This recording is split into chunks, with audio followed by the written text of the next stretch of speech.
Chapitre 7. Sur une aire d'autoroute, au nord de New York, USA, 11 avril, 11h14. Idéalement situé face à la station-service, un McDonald's. Dylan et Vincent y entrent sans mot dire. À l'intérieur règne une atmosphère lourde, aux antipodes du monde coloré et pétillant associé à ces lieux. Pas de musique comme à l'accoutumée, mais un téléviseur accroché au mur vers lequel tous les regards convergent. Même les serveurs semblent ailleurs, comme happés par les événements. Sur l'écran de la télévision, l'image d'une caméra à bord d'un hélicoptère survolant une ville en ruine. On croirait voir des images de certains quartiers de Londres, de Dresde ou d'Hiroshima à la fin de la Seconde Guerre mondiale. Un bandeau rouge en bas de l'écran en mentionne froidement l'origine. En direct de Baltimore, ou plutôt du peu qu'il en reste. Dylan et Vincent en restent bouche bée, bloquant sans même s'en apercevoir la file d'attente du restaurant. Un homme, la bonne cinquantaine, apostrophe Vincent. Tout ça, c'est les bougnoules. Maintenant, on va leur casser la gueule. On va raser leur pays d'enfoirés et les réduire en bouillie, que même les chiens errants n'en voudront pas pour bouffer. Calmez-vous, monsieur. Nous ne savons pas encore qui est derrière tout ça. Me calmer? Après tout ça, vous voulez que je me calme? Je vais vous le dire tout de suite, espèce de petit imbécile. C'est à cause de mauviettes comme vous qu'on en est là. Ça fait longtemps que je dis, ces boucaques, faut les atomiser. Les atomiser. Le serveur vient couper net cette discussion sur le point de s'envenimer. Que désirez-vous? À présent attablés, les deux étudiants avalent leur Big Mac Coca sans fin, les yeux rivés à l'écran. Les images qu'ils déversent ne sont pas de nature à ouvrir l'appétit. Dylan est le premier à décrocher, alors que Vincent reste comme hypnotisé par l'écran.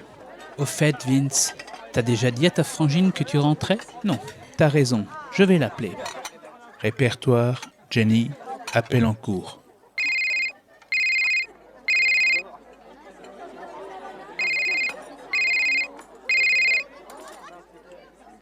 Ça sonne dans le vide.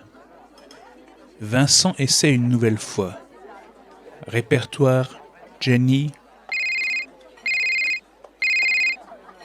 Sans succès. Alors? Changement de stratégie. Cette fois, le jeune homme compose manuellement le numéro. Ses doigts pianotent de plus en plus fébrilement sur le clavier de son smartphone. Ça ne répond pas? Non, elle l'a peut-être coupé. Elle ne le coupe jamais, c'est une vraie geek. Et même s'il était coupé, il y aurait son répondeur alors que là... Des sueurs froides envahissent Vincent. Jen. Il essaie à nouveau. Pourtant, il y a du réseau ici. Soudain, le jingle des Breaking News retentit. Vincent lève la tête, craignant déjà le pire. À l'écran, Bernie Scofield, le président des États-Unis, s'apprête à prendre la parole depuis la Maison-Blanche, debout devant un pupitre surmonté de 2 micros, la mine grave. À son apparition, une clameur monte dans le restaurant avant de faire place à un silence de mort. Tout le monde écoute. Tout le monde a compris que l'histoire est en marche. Mes chers compatriotes, citoyens des États-Unis d'Amérique, je tiens à être à vos côtés en ces moments difficiles que traverse notre pays. Nous faisons face à une menace d'un genre et d'une amplitude extrême comme jamais notre nation n'a eu à en connaître par le passé.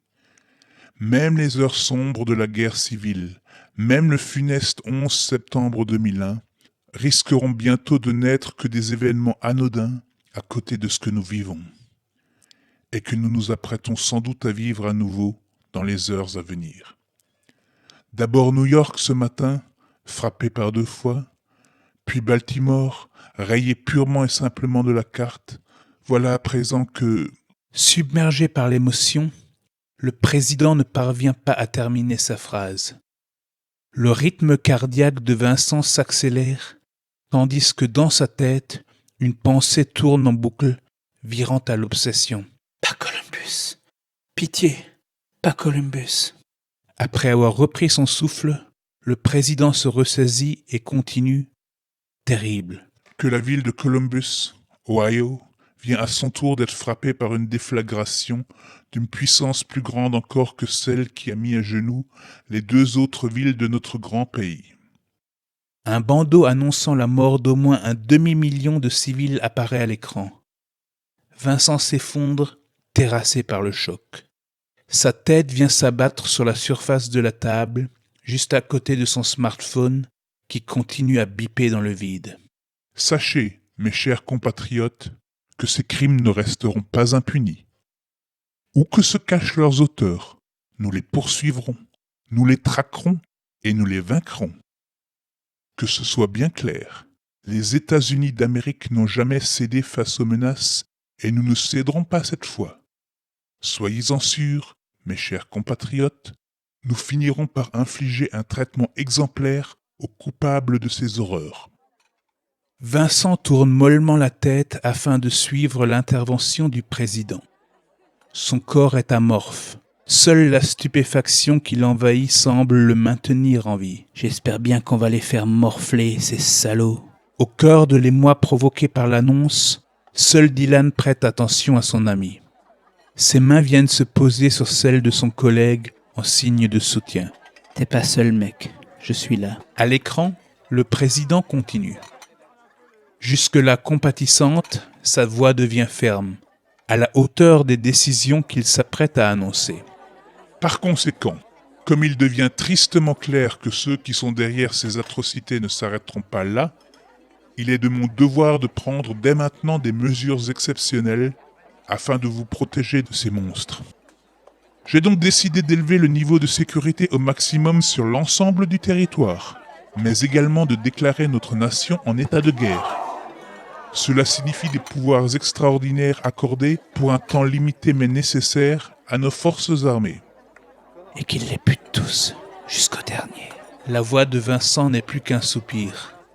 Par ailleurs, afin d'éviter autant que possible les pertes humaines inutiles et cruelles pour nos concitoyens, j'ai décidé l'évacuation totale de toutes les villes de plus de 200 000 habitants. J'ai bien dit l'évacuation totale de toutes ces villes. Toute la communauté nationale devra être solidaire de ces réfugiés d'un nouveau genre. Je vous demande donc, chers concitoyens des villes et villages non directement concernés par cette mesure, de bien vouloir faire tout, je dis bien tout, ce qui est possible pour accueillir un maximum de ces réfugiés chez vous, à vos domiciles, et de les intégrer à vos foyers. Quant à ceux qui ne pourront pas être relogés, des tentes seront... Vincent, affalé, regarde le président parler. Un air inexpressif remplace à présent la colère sur son visage. À nouveau, son monde vient de s'écrouler. Quelques clients attablés alentour remarquent l'état du jeune homme. L'un d'entre eux le secoue légèrement. « Ça va, monsieur ?» Incapable de répondre, Dylan se fait son porte-parole. Il est de Columbus. Inutile d'en rajouter. Tout le monde a compris. Des regards compatissants se posent sur un Vincent en pleine liquéfaction. Seul le vieux raciste bougonne dans son coin. « Ça lui apprendra, ce petit con !» Dylan, inquiet, se penche sur son ami. Ce dernier semble vouloir articuler quelque chose, mais les mots peinent à sortir. Je peux venir chez toi ? S'ensuit un bref instant de flottement, puis enfin Dylan acquiesce. Oui, mon pote. Bienvenue chez moi.